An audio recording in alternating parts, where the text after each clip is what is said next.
So, nak minta bajet. Amat. Boleh. Jom kita buat makan-makan. Makan-makan apa? Makan-makan kambing lampak kambing ah. Kalau boleh bodek. Bila?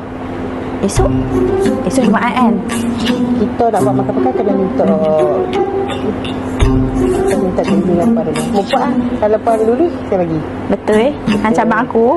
Kalau puan lulus, Han lulus. Okey, Puan. Jom.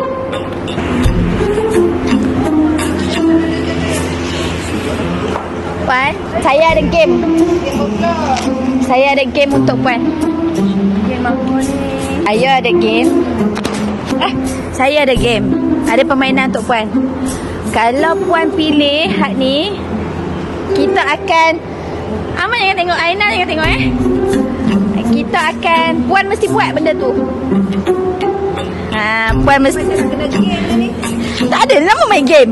Puan mesti buat kalau Puan pilih benda tu, Puan mesti buat. Saya tak pernah faham. Tapi tak apalah, kita buat faham. Puan pilih yang tu, Puan mesti buat. Tak boleh kata tidak. Hanya ni. Saya ambil yang tengah. Selalu orang kata yang tengah tu dah sikit. Klik. Buat makan. Makan apa bodoh ni? Cuba apa yang kami cakap tadi mesti luluskan. Apa yang lulus sebelah ni? Surprise. So, nak minta bajet.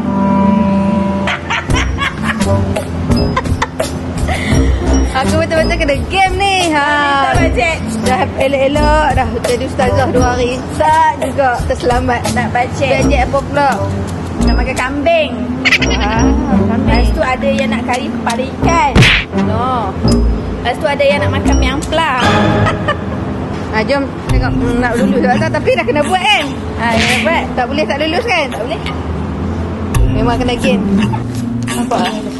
Bila kita ada more ibu duit kan macam ni. Dari sini lah. Kita 1, 2, 3, 4, 5. Cukup dah. Yang ni sebab ni kita nak buat gotong royong sendiri Puan. Bagusnya pun.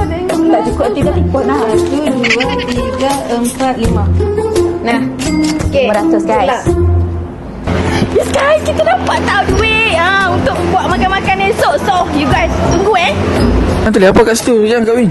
Nak hantar tak kat pintu Macam lepas? prank ni. Hantar tak kat pintu lepas kalau Puan tahu mampu.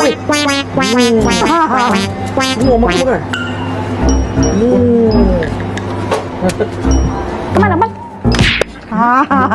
Aku dapat. Serius lah? Alah. Ui, power. Puan bagi 500.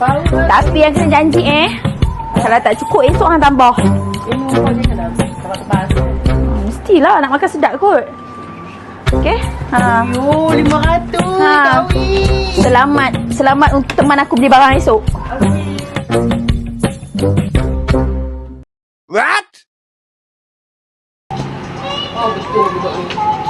Memang dapat lah kalau semua buat makan-makan.